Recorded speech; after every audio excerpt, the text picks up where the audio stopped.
જે આ વાયરસ છે HMPV એ વાયરસનું આગમન થાય તો એ સમયે ઝડપથી આપણે એની સારવાર કરી શકીએ.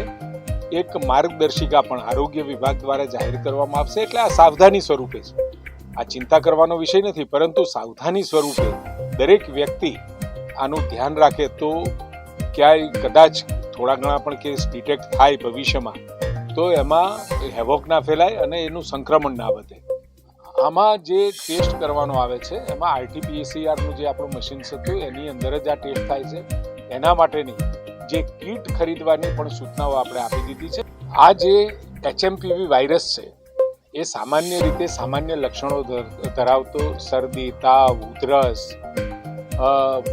ગળામાં દુખાવો થવો આ પ્રકારના લક્ષણો ધરાવતો રોગ છે. એટલે આની જે સારવાર છે એ લક્ષણો આધારિત છે. કેન્દ્ર સરકાર તરફથી અને આપણી જે વૈજ્ઞાનિક સંસ્થાઓ છે એના દ્વારા જરૂરી પ્રોટોકોલ અથવા તો જરૂરી SOPs જાહેર થતી હોય છે. એ SOP ના આધારે પગલાં લેવામાં